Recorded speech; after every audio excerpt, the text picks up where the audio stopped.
Hello friends, this is Sonu. Welcome to global MCQ 2.0। तो दोस्तों आइए आज डायरेक्ट जो है कि सवाल पर बात करते हैं। आई होप आप सभी स्वस्थ होंगे, मस्त होंगे, जबरदस्त होंगे। तो ध्यान दीजिए, सवाल नंबर 1 को देखिए। ध्यान से देखेंगे कि सवाल नंबर 1 कहता है कि निम्नलिखित कथनों पर विचार कीजिए। अब विचार क्या करना है दोस्तों, आइए विचार कर लेते हैं।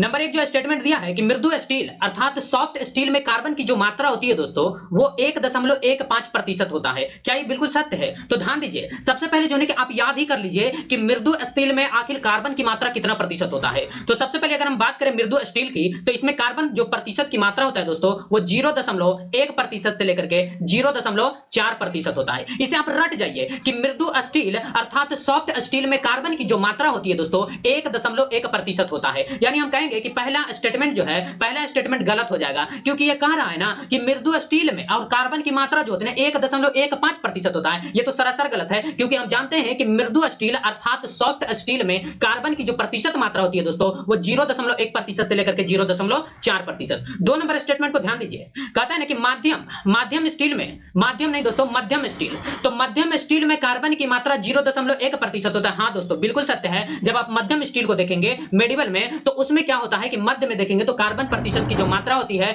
0.1% है, 0.1%। यानी 2 नंबर स्टेटमेंट सत्य है। 3 नंबर स्टेटमेंट को ध्यान से देखिए, कहता है कि कठोर स्टील, दोस्तों ये हार्ड स्टील है और हार्ड स्टील में कार्बन की जो मात्रा होती है 1.5%, ये सत्य है, ये सत्य है। तो आप समझ गए होंगे ना कि मृदु स्टील अर्थात सॉफ्ट स्टील में कार्बन की मात्रा 0.1% से 0.4%।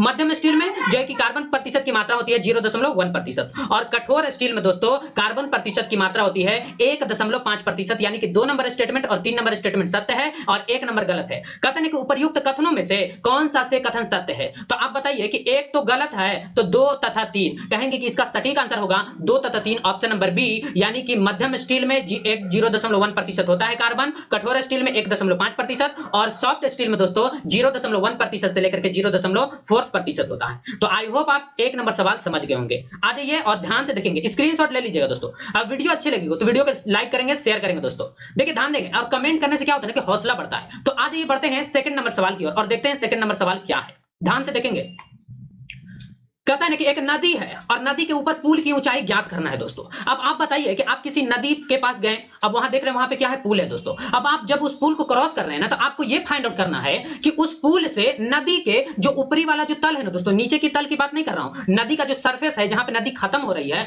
वहां पर नदी से और जो कि पुल के बीच की दूरी ऊंचाई क्या है, इस ऊंचाई को फाइंड आउट करना है। कहते हैं कि नदी के ऊपर पुल की ऊंचाई ज्ञात करने हेतु पुल से एक पत्थर स्वतंत्र रूप से गिराया जाता है। अब ये बता दे रहा है आपको कि आपको किस तरह से नापना है, लेकिन आपको ऊंचाई आप ही को बताना है। तो कह रहा है ना कि वहां से आप क्या कीजिए कि एक पत्थर को धागे में बांध करके लटकाइए, और लटकाने के बाद कहता है कि नदी के जल के सतह को छूने पर, जैसे ही वो पत्थर ना नदी के जल के सतह को छूता है, यानी सरफेस को जैसे ही छू देगा, कहते हैं कि 2 सेकंड का समय लगता है। यानी कि 2 सेकंड में वो पत्थर उस नदी के सरफेस को छू देता है। तो कहता है कि जल स्तर से पुल की ऊंचाई बताइए, यानी कि जहां पर जल का स्तर प्रारंभ होता है और वहां से पुल की ऊंचाई बताना है दोस्तों। तो ध्यान दीजिए, बहुत ही बेहतरीन सवाल है। स्टेटमेंट बड़ा बड़ा रहेगा, इससे घबराना नहीं है दोस्तों, सवाल तो एकदम इजी है। आ जाइए इसको सॉल्व करते हैं। तो सबसे पहले हमने क्या देखा कि एक पत्थर को हम लटका दिए।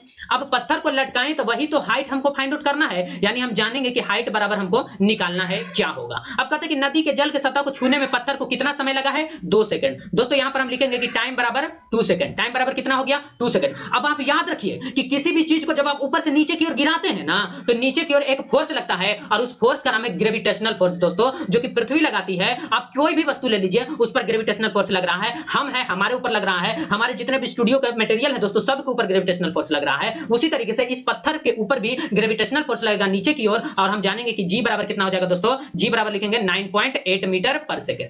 ये जो है दोस्तों ये ग्रेविटेशनल फोर्स लग रहा है, ये अंडर ग्रेविटी है, मोशन अंडर ग्रेविटी। तो जी बराबर 9.8 मीटर पर सेकंड स्क्वायर। आ जाइए दोस्तों, पर सेकंड स्क्वायर यहां पे लिखेंगे। अब ध्यान दीजिए, इसके बाद हम क्या निकालेंगे, हम जानते हैं v naught at v equal to u plus g t. अब बताइए कि जब हम पुल से पत्थर को नहीं लटकाए थे तो क्या उस पत्थर का स्पीड होगा, नहीं होगा। यानी हम कहेंगे कि इसका इनिशियल वेलोसिटी क्या है, 0 है। इनिशियल वेलोसिटी क्या है, 0 है। फाइनल वेलोसिटी निकल जाएगा दोस्तों, फाइनल वेलोसिटी निकल जाएगा। इनिशियल वेलोसिटी नहीं, फाइनल वेलोसिटी इसका क्या हो जाएगा, 0। जब ये पत्थर जमीन पर पहुंच जाएगा तो इसकी फाइनल वेलोसिटी कितनी होगी दोस्तों, जब ये पानी के यानी कि जल के सतह के ऊपर सरफेस पर पहुंचेगा, छूने में इसे 2 सेकंड का समय लगेगा, तो हम कहते हैं कि इसका फाइनल वेलोसिटी कितना हो जाएगा, 0 हो जाएगा। इनिशियल निकालना है दोस्तों कि ये कितना की स्पीड से आखिर ये पत्थर जो है कि नदी के सरफेस को छुआ था, तो निकाल लेते हैं कि यू तो फाइंड आउट करना है, प्लस जी का वैल्यू ध्यान दीजिए 9.8 रख देते हैं दोस्तों, टी का वैल्यू 2 सेकंड है। अब हम जानते हैं कि यू बराबर निकल करके आ गया -19.6, जब आप 9.8 को 2 से मल्टीप्लाई करेंगे 19.6 आएगा दोस्तों। तो यहां से हमने क्या निकाल लिया, यू का वैल्यू, यानी हम कहेंगे कि जब हम पत्थर को गिरा रहे थे ना पुल के ऊपर से नदी के सरफेस को छूने के लिए, तो उसका जो स्पीड था दोस्तों -19.6 मीटर पर सेकंड, -19.6 मीटर पर सेकंड। अब आप बताइए कि क्या वेलोसिटी, क्या वेग जो होता है दोस्तों, उसे हम क्या चाल को हम नेगेटिव में लेते हैं, नहीं। तो यहां से आप नेगेटिव साइन को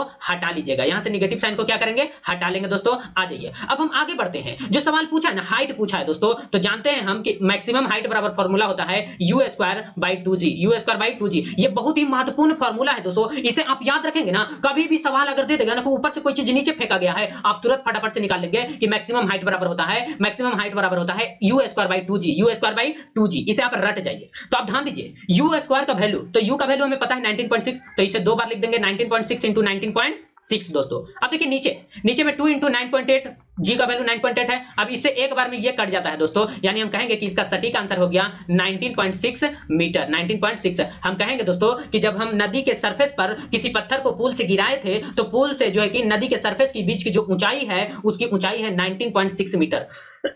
कितना है दोस्तों, 19.6 मीटर। आ जाइए, तो इसका सटीक आंसर हो जाएगा option number C. I hope आपको समझ में आ गया होगा। नहीं समझ में आया, आप एक बार स्क्रीनशॉट लीजिए, अपने से बना करके देखिए, नहीं बनता है फिर से बैक जाइए, वीडियो को देखिए, फिर से समझ में आ जाएगा दोस्तों। आ जाइए 3 नंबर सवाल। 3 नंबर दोस्तों ध्यान देंगे, 3 नंबर। आइए दोस्तों, टेक्निकल इशू की वजह से 2 दिन क्लास नहीं हो पाई है। आ जाइए, अब कंटिन्यू रहेंगे दोस्तों। कहता है कि नेत्र की समंजन क्षमता, अब दोस्तों नेत्र का मतलब आंख से ही तो है, तो नेत्र की समंजन क्षमता, दोस्तों नेत्र की समंजन क्षमता कम हो जाने से क्या होता है। अब दोस्तों जब नेत्र की समंजन क्षमता ही कम हो जाएगी तो क्या होगा, समंजन क्षमता को याद रखेंगे दोस्तों, 4D भी कहते हैं दोस्तों। तो याद रखिएगा कि नेत्र की जो समंजन क्षमता है अगर ये कम हो जाए ना दोस्तों, तो इससे जो दोष होता है, जो बीमारी होता है दोस्तों, उसे जरा दृष्टि दोष कहते हैं। क्या कहते हैं, जरा दृष्टि दोष। तो नेत्र की समंजन क्षमता जब कम हो जाती है उसे जरा दृष्टि दोष कहते हैं। ना ही नजदीक की वस्तु साफ दिखती है, ना ही दूर की वस्तु साफ दिखती है। अगर दूर की वस्तु साफ दिखती है हम कहेंगे कि उसे दूर दृष्टि दोष है, दूर की दिखती है तो दूर दृष्टि दोष है, नजदीक की दिखती है मतलब हम जानेंगे दोस्तों कि जो हमको वस्तु दिखता है ना, अगर नजदीक वाला दिख रहा है तो हम कहेंगे कि उसे नजदीक वाला दोष है अर्थात निकट दृष्टि दोष है। अगर मान लिया जाए दोस्तों कि दूर दृष्टि दोष है, उसे दूर की चीजें जो है कि दिखेगी, जो दोष है ना वो दिखता है, जो दोष नहीं है दोस्तों वो नहीं दिखता है। इसे आप याद रख लीजिए। आ जाइए दोस्तों 4 नंबर सवाल, फिलहाल इतना ही इसमें यह है। आ जाइए 4 नंबर की ओर ध्यान देंगे। 4 नंबर सवाल क्या कहता है, कहते हैं कि विद्युत धारा, अब दोस्तों विद्युत धारा उत्पन्न करने के लिए, विद्युत धारा उत्पन्न करने के लिए उपयुक्त युक्ति को क्या कहते हैं। अब ध्यान दीजिए दोस्तों कि वह कौन सा जो है कि युक्ति है, मतलब मशीनरी है दोस्तों, जिससे आप जो है कि विद्युत धारा उत्पन्न कर सकते हैं। मतलब ऐसा नहीं कि विद्युत धारा आपके यहाँ घर में आया ना तो आप किसी मशीनरी को जो है कि इससे प्रवाहित कर करके आप उससे विद्युत धारा ले रहे हैं, ये नहीं। ऐसा मशीनरी हो जिससे आप खुद विद्युत बना सकते हैं, खुद जो है कि आप जो है कि करंट पैदा कर सकते हैं। तो ये विद्युत धारा वो कौन सा है, वो है दोस्तों जनित्र, जिसको हम लोग जेनरेटर कहते हैं दोस्तों। जेनरेटर एक ऐसी युक्ति है दोस्तों जो कि ये खुद विद्युत धारा उत्पन्न करती है। ये विद्युत धारा उत्पन्न करती है, ना कि किसी से लेकर के आपको देती है, ये खुद विद्युत धारा उत्पन्न करती है। तो दोस्तों इसका सटीक आंसर क्या होगा, ए नंबर। बात करते हैं दोस्तों वोल्ट मीटर। दोस्तों ये जो वोल्ट मीटर है ये वोल्टा को मापता है। एमीटर क्या है, ये जो है कि लगाया जाता है दोस्तों तरंग, ये करंट को मापने के लिए। आ जाइए दोस्तों, फिलहाल 4 नंबर में इतना ही। 5 नंबर की ओर ध्यान देंगे। 5 नंबर सवाल देखेंगे, 5 नंबर सवाल क्या कह रहा है। आ जाइए, निम्नलिखित में कौन सही सुमेलित है।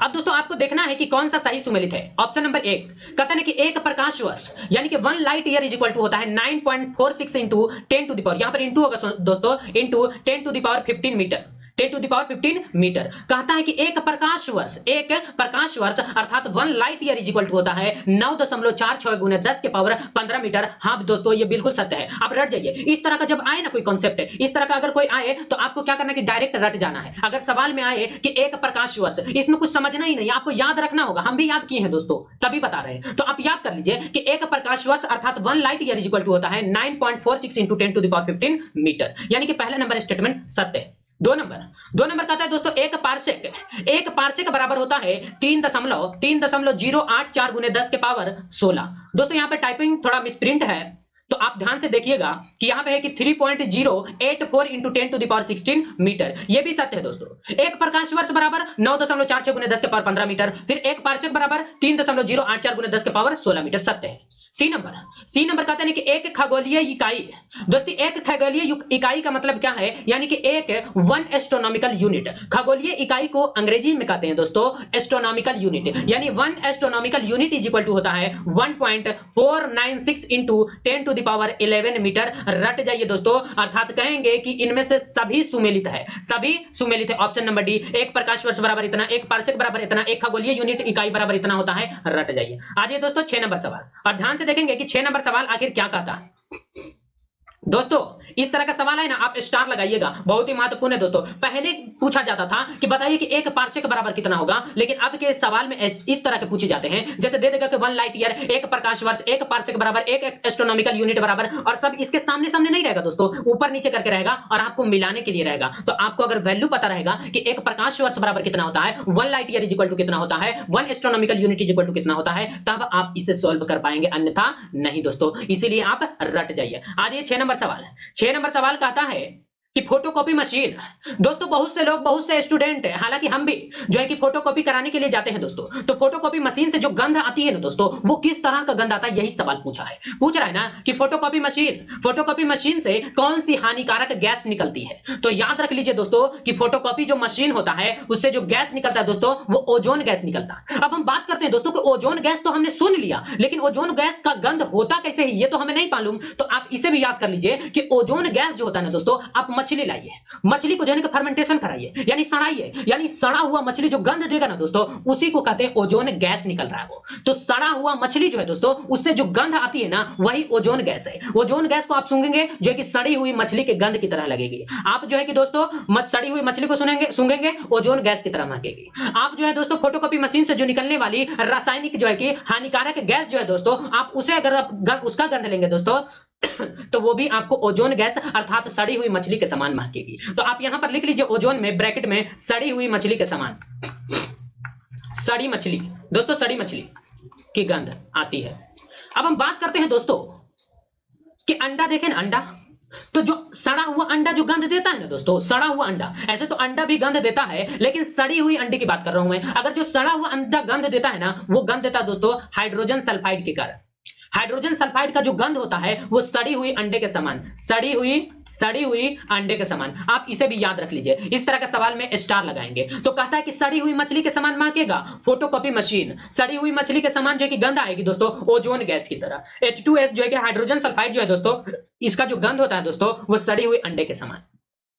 दोस्तों इसमें जो बहुत सारे और ऑप्शन है, एक है CFC, क्लोरोफ्लोरोकार्बन का जो है कि शॉर्ट फॉर्म में दोस्तों CFC है, कार्बन मोनोऑक्साइड। गाड़ियों से निकलने वाले जो धुएं होते हैं दोस्तों, ये कार्बन मोनोऑक्साइड है। अमोनिया दोस्तों, हम आपको बता चुके हैं कि अमोनिया का जो उत्पादन किया जाता है दोस्तों हैबर विधि से। अमोनिया उत्पादन हैबर विधि, अमोनिया उत्पादन किससे होता है दोस्तों, हैबर विधि से। तो आप इसे याद कर लीजिए, अमोनिया उत्पादन हैबर विधि, अमोनिया का उत्पादन दोस्तों हैबर विधि से होता है। आ जाइए दोस्तों और 7 नंबर सवाल की ओर। देखिए दोस्तों इस तरह का जब सवाल आए ना, तो आप क्या कीजिए ना कि स्क्रीनशॉट ले लीजिए, और उसके बाद जो कि फिर से वीडियो को बैक जाकर के देखिए, आप मार दीजिएगा, और नहीं समझ में आएगा फिर से आप जो है कि उस स्क्रीनशॉट को बाद में देखते रहिएगा दोस्तों, आपको वीडियो देखने की जरूरत नहीं पड़ेगी। आज ये दोस्तों, और फिलहाल 7 नंबर सवाल की ओर बढ़ते हैं। कहते हैं कि भारतीय मिसाइल, अब दोस्तों भारत में बहुत सारे मिसाइल हैं, लेकिन कहता है कि भारतीय मिसाइल और उनकी मारक दूरी, यानी कि भारतीय मिसाइल जो है दोस्तों, ये जो है कि इसकी मारक क्षमता कितनी है, यानी कि जब भारत के मिसाइल है, जैसे पृथ्वी मिसाइल है, पृथ्वी 1 है, तो इसकी दूरी, ये कितना दूरी तक ये मार सकता है, इसका परास कितना दोस्तों, इसका रेंज कितना है। यानी हम कहेंगे कि एक हमने AK-42 AK-47 लिया है, इसका रेंज कितना है। AK-203 दोस्तों, AK-203 जो है कि अभी राइफल आ रहा है दोस्तों, भारत में बहुत जल्दी आने वाला है। तो आप याद रखिए कि भारतीय मिसाइल और उसकी मारक दूरी, यानी कि कितना दूरी तक, इसका रेंज कितना दूरी तक मार सकता है। कहते हैं कि पृथ्वी वन,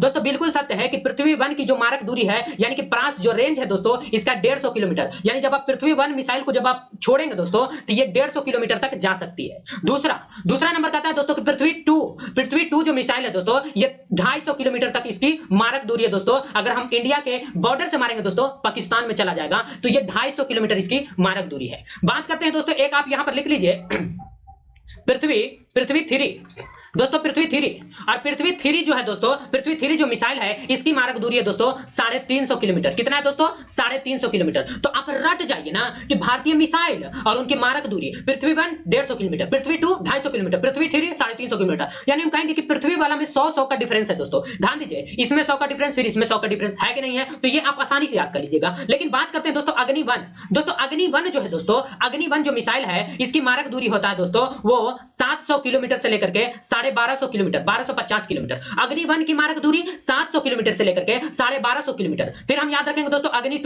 टू जो होता है दोस्तों ये 2000 से 2500, ये 2000 से दोस्तों 2000 से 2500 यानी कि 2500 दोस्तों किलोमीटर। तो आप याद रख लीजिए कि अग्नि वन 700 से लेकर के 1250 किलोमीटर, अग्नि टू 2000 से लेकर के 2500 किलोमीटर, 2500 किलोमीटर। लेकिन आप यहां पर लिख लीजिए अग्नि थ्री, दोस्तों अग्नि थ्री जो है दोस्तों इसकी मारक दूरी है, अग्नि थ्री मिसाइल की मारक दूरी है दोस्तों वो याद रख लीजिए 3000 से दोस्तों 4000, 3000 से 4000 दोस्तों। अग्नि फोर जो है दोस्तों, अग्नि फोर का है दोस्तों 4000 से लेकर के 4000 से दोस्तों 5000, 4000 से 5000, आप इसे याद रख लीजिए। लेकिन फिर अग्नि फाइव जो आता है दोस्तों वो 5000 से 6000, अग्नि फाइव, तो आप 5 लिख लीजिए, 5000 से दोस्तों 6000, 6 के का मतलब 1000 लिख देते हैं दोस्तों। तो आप इसे याद कर लीजिए कि भारतीय मिसाइल और उसकी मारक दूरी के युग्मों में कौन सा सुमेलित नहीं है, तो कहेंगे कि Prithvi one 150, Prithvi two 250, Prithvi three 350। उसके बाद बात करते हैं दोस्तों अग्नि वन 700 से लेकर के 1250 किलोमीटर, अग्नि टू जो है दोस्तों 2000 से लेकर के 2500, 2000 से लेकर के 2500 किलोमीटर, अग्नि थ्री जो है दोस्तों वो 3000 से लेकर के 2500 से लेकर के 3000 दोस्तों, अग्नि फोर जो है दोस्तों वो 4000 से लेकर के 5000, और अग्नि फाइव जो है दोस्तों 5000 से लेकर के 6000 किलोमीटर। तो ध्यान दीजिए इसका गलत आंसर क्या होगा दोस्तों? ऑप्शन नंबर बी होगा, क्योंकि ऑप्शन नंबर बी कह रहा है कि अग्नि टू जो है 1000 किलोमीटर। नहीं दोस्तों, इसकी मारक दूरी है 2000 से लेकर के 2500 किलोमीटर। फिलहाल इतना ही। आ जाइए 8 नंबर सवाल। दोस्तों मिसाइल को रट जाइए, दूसरा कोई कॉन्सेप्ट नहीं है। आ जाइए दोस्तों, बढ़ते हैं 8 नंबर सवाल की ओर।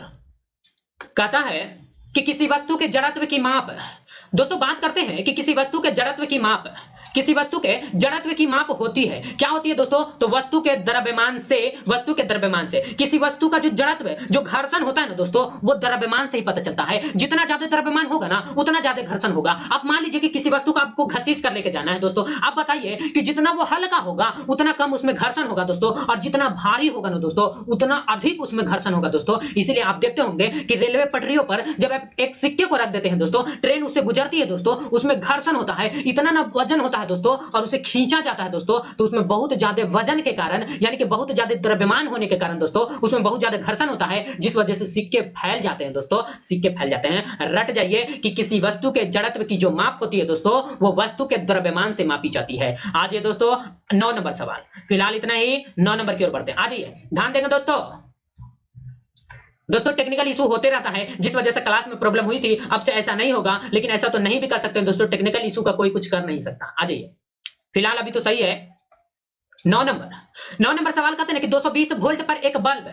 अब दोस्तों सबके घर में बल्ब जलता है दोस्तों, कोई पर 20 वाट, 10 वाट, 9 वाट। अब तो ज्यादातर जो बल्ब जल रहे हैं दोस्तों वो 9 वाट के जल रहे हैं। तो सवाल जो कह रहा है ना दोस्तों कि 220 वोल्ट, हाँ दोस्तों सभी के घर में 220 वोल्ट आते हैं। तो कहता है कि 220 वोल्ट पर एक बल्ब 25 घंटे में 2 यूनिट ऊर्जा का खपत करता है। जब आपने 9 वाट का बल्ब लगाया है और आपके घरों में 220 वोल्ट एसी आ रही है और आप 25 घंटे जब उस बल्ब को जलाते हैं तो वो 2 यूनिट ऊर्जा का खपत करता है। कितना यूनिट दोस्तों? 2 यूनिट ऊर्जा का खपत करता है। सवाल कहता है कि इस बल्ब का प्रतिरोध क्या होगा। आज ये दोस्तों इसका प्रतिरोध निकाल लेते हैं। तो ध्यान दीजिए दोस्तों, सबसे पहले आप ध्यान दीजिए कि V बराबर कितना है? 220 वोल्ट। V बराबर 220 वोल्ट। अब हम बात करते हैं दोस्तों वाट बराबर कितना है दोस्तों? तो वाट दोस्तों 25 घंटा दोस्तों ये टाइम है। टाइम बराबर कितना है? 25 आवर।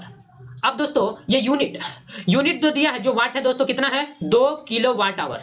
2 kilo watt hour. अब दोस्तों अब हम जानते हैं कि P बराबर v naught at P is equal to W by t, P is equal to W by t. अब ध्यान दीजिए दोस्तों कि W का वैल्यू कितना है 2 वाट, W का वैल्यू कितना है दोस्तों 2 kilo watt hour, 2 kilo watt hour. अब ध्यान दीजिए दोस्तों टाइम जो है दोस्तों 25 घंटा तक जला रहे हैं दोस्तों, 25 आवर से आवर कट गया दोस्तों और ये हो गया जाकर के 2/25 और किलो वाट। अब दोस्तों किलो वाट जो है ना इसको जो है ना कि यह एक जो है कि इसे हम वाट में चेंज कर लेते हैं, क्योंकि दोस्तों सबका एसआई में लीजिए, नहीं तो सबको जो है कि सीजीएस में लीजिए, यूनिट सबका समान होना चाहिए दोस्तों, तभी आप सवाल को सोल्व कर पाएंगे। तो यहाँ किलो वाट में दिया है, इसलिए हम इसे क्या करते हैं कि वाट में चेंज कर लेते हैं दोस्तों, और वाट में चेंज करने के लिए 1000 से मल्टीप्लाई कर देंगे दोस्तों और ये हो जाएगा वाट दोस्तों। कितना हो गया वाट। अब इसे काटेंगे दोस्तों तो 25 4 के 100 यानी कि 40 बार में ये कट के आ गया दोस्तों 80 वाट।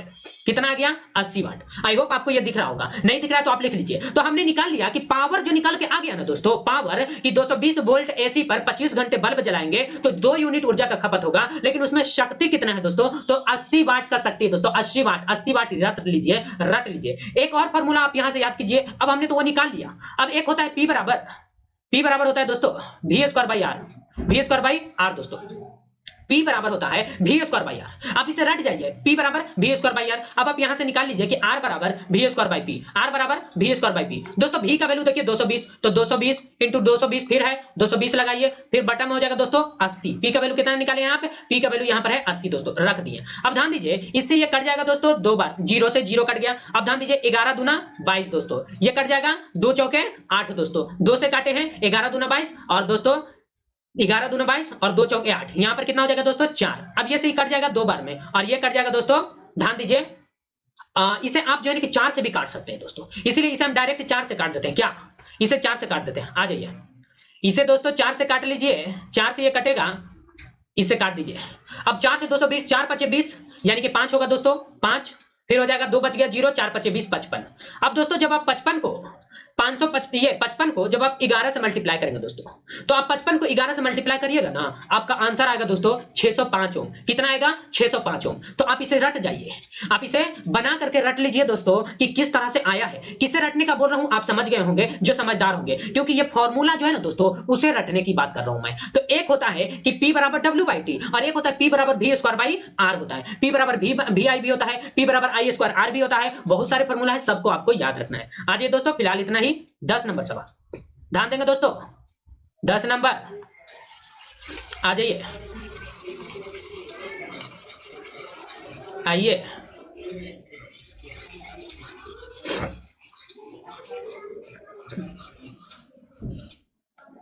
आ जाइए दोस्तों। 10 नंबर सवाल, निम्नलिखित में से कौन एक परमाणु अणु के रूप में रहता है।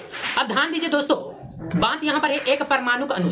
अब आप रट जाइए कि एक परमाणु अणु कौन कौन सा होता है, आपसे गलती नहीं होने वाला है। पहली बात कि एक परमाणु अणु में जितना भी अकीर्य गैस दोस्तों, इनर्ट गैस, जितना भी अकीर्य गैस दोस्तों इनर्ट गैस होते हैं, ये एक परमाणु होते हैं। यानी कि ग्रुप 18 के जो एलिमेंट होते हैं ना दोस्तों, ग्रुप 18 के जो एलिमेंट होता है हीलियम, नियॉन, आर्गन, क्रिप्टन, जेनन, रेडन, ये सभी को याद रहता है। तो इनर्ट गैस जो होते हैं दोस्तों ये एक परमाणु होते हैं। दूसरी बात आप लिखेंगे कि जितना भी धातु होते हैं दोस्तों, जितना भी धातु होते हैं ये एक परमाणु होते हैं। धातु एक परमाणु होते हैं, अकीर्य गैस एक परमाणु होते हैं। आर्गन क्या है दोस्तों, आर्गन हमारा अकीर्य गैस है अर्थात एक परमाणु है। तो कहता है कि निम्नलिखित में कौन एक परमाणु अणु के रूप में रहता है दोस्तों, आर्गन, क्योंकि हमने कहा कि अकीर्य गैस एक परमाणु है, धातु एक परमाणु है। और यहां पे एक और लिख लीजिए दोस्तों, कार्बन भी जो है दोस्तों ये भी एक परमाणु होता है। तो आप 3 फैक्ट इसमें याद रख लीजिए कि एक परमाणु के ग्रुप 18 के एलिमेंट को एक परमाणु अणु कहते हैं। फिर कहते हैं कि जितने भी धातु हैं ग्रुप 1 के एलिमेंट को जो है कि क्षारीय धातु, ग्रुप 2 के एलिमेंट को जो है कि क्षारीय मृदा धातु कहते हैं। तो ग्रुप 1 के एलिमेंट, ग्रुप 2 के एलिमेंट, ग्रुप 18 के एलिमेंट, ये सभी के सभी जो है ना दोस्तों ये एक परमाणु अणु है दोस्तों, एक परमाणु अणु है। और दोस्तों ये भी आप याद रख लीजिए साथ ही साथ कि कार्बन भी एक परमाणु अणु है। तो आप इसे समझ गए होंगे। हाइड्रोजन, क्या हाइड्रोजन धातु है? नहीं। क्या हाइड्रोजन अकीर्य गैस है? नहीं। क्या हाइड्रोजन कार्बन है? नहीं, तो ये नहीं होगा। क्लोरीन, क्या क्लोरीन धातु है? नहीं। क्लोरीन अकीर्य गैस है? नहीं, तो ये भी नहीं होगा। सल्फर, क्या सल्फर धातु है? नहीं। क्या सल्फर अकीर्य गैस है? नहीं, तो ये भी नहीं होगा। आज दोस्तों 11 नंबर सवाल, 11 नंबर दोस्तों, आई होप आप इसे बहुत अच्छे से समझ गए होंगे। तो एक परमाणु अणु को आप रट जाइए कि अकीर्य गैस जितने भी है ना सब एक परमाणु का है, अकीर्य गैस जितने भी है एक परमाणु का दोस्तों। आ जाइए 11 नंबर सवाल, ध्यान दीजिएगा दोस्तों। 11 नंबर सवाल क्या कहता है? कहता है ना कि एक फैदम बराबर होता है। अब दोस्तों ये सब बहुत सारी वैल्यू है जो कि महत्वपूर्ण फैक्ट है जिसे मैं बता रहा हूं। ऐसे तो बहुत सारे वैल्यू है दोस्तों, गैलन होता है, बहुत सारी चीजें हैं, तो आप उस सबको याद मत रखिए, मैं जो बता रहा हूं उसे रट जाइए कि एक फैदम बराबर होता है दोस्तों, एक फैदम बराबर होता है 1.80 किलोमीटर, एक फैदम बराबर 1.80 किलोमीटर होता है दोस्तों, ऑप्शन नंबर सी, यानी 1.161 किलोमीटर बराबर होता है दोस्तों एक मील। आप ये भी याद रख लीजिए कि एक मील बराबर होता है 1.61 किलोमीटर, एक मील बराबर 1.61 किलोमीटर, एक मील बराबर 1.61 किलोमीटर, और एक फैदम बराबर कितना होता है 1.80 किलोमीटर। बात करते हैं दोस्तों कि 1.852 किलोमीटर ये एक नॉटिकल मील, और दोस्तों समुद्र की गहराई को जो मापी जाती है दोस्तों वो उसे नॉटिकल मील में मापा जाता है, और एक नॉटिकल मील बराबर होता है दोस्तों 1.852 किलोमीटर, 1.852 किलोमीटर ये समुद्र की गहराई को मापा जाता है दोस्तों नॉटिकल मील में। आज ये दोस्तों 12 नंबर सवाल, इसे रट जाइए, कोई कॉन्सेप्ट नहीं है दोस्तों, इसमें कोई कॉन्सेप्ट नहीं है। आ जाइए 12 नंबर सवाल,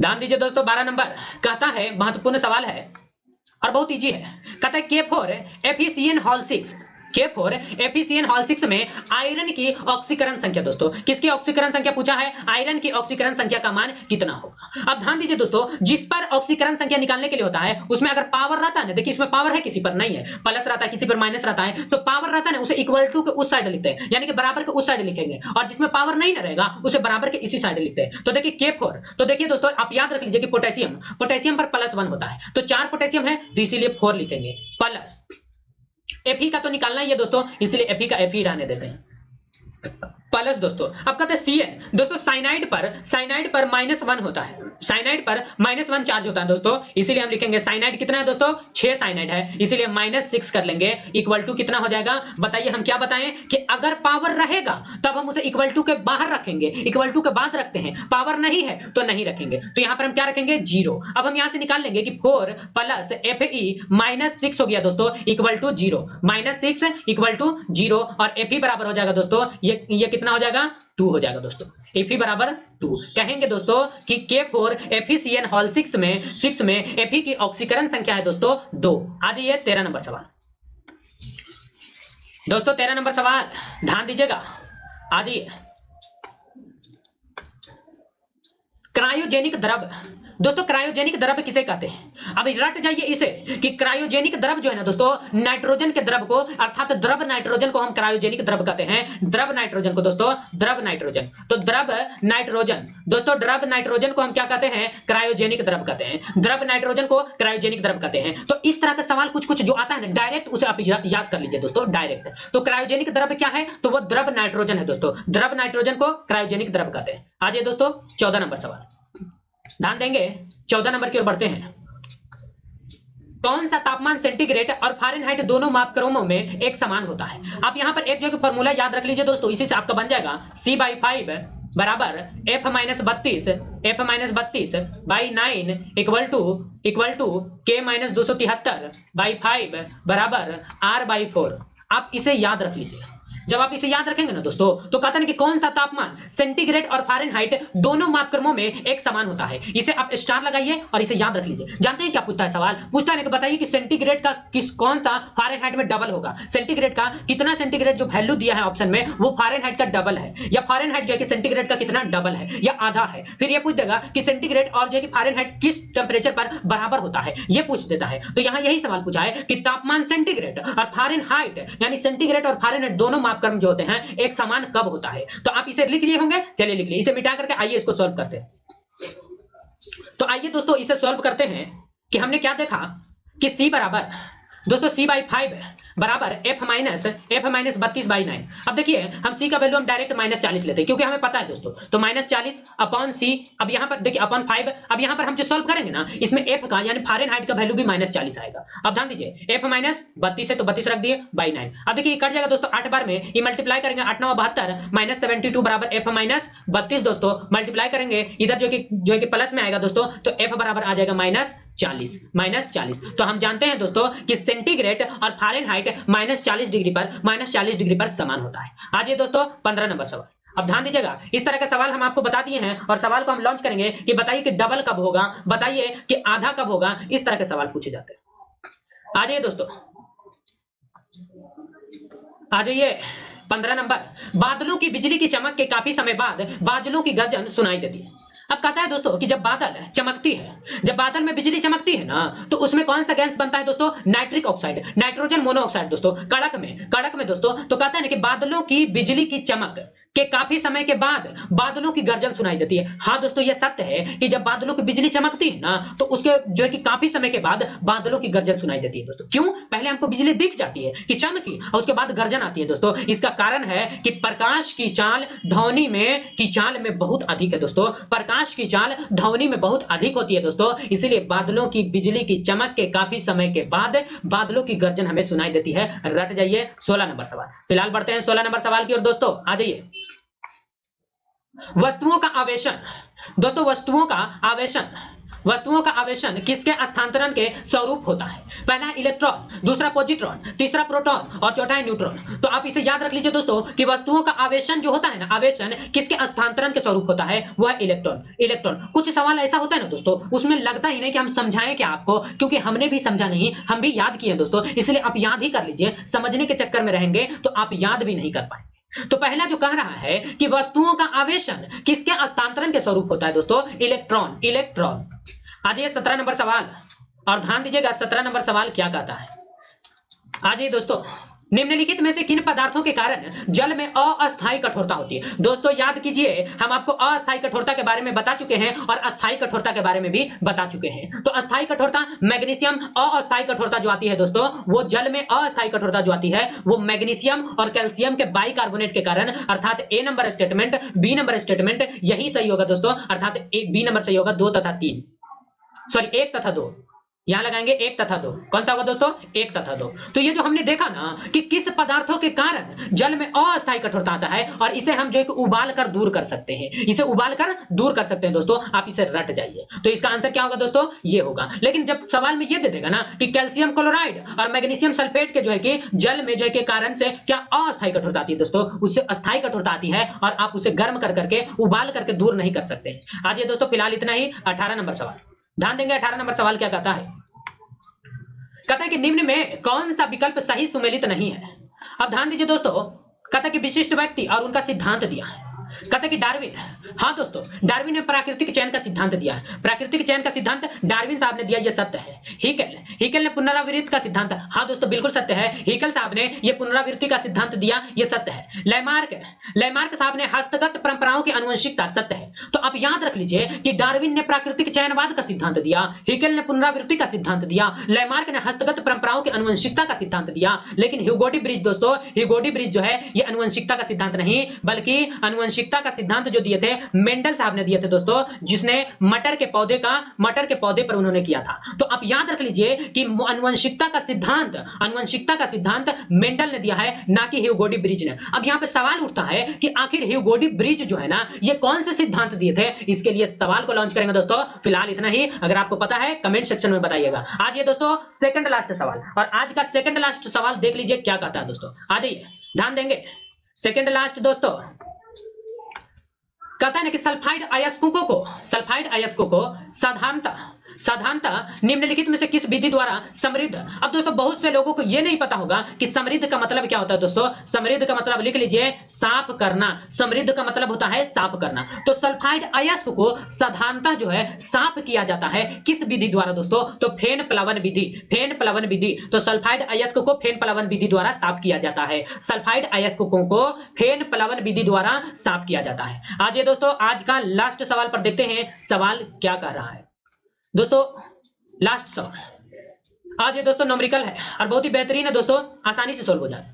कहते हैं कि एक गेहूं के बोरे का भार, अब गेहूं लिए हैं और उसमें एक बोरा लिए हैं, उसमें गेहूं है दोस्तों, और उसका वजन है 200 केजी।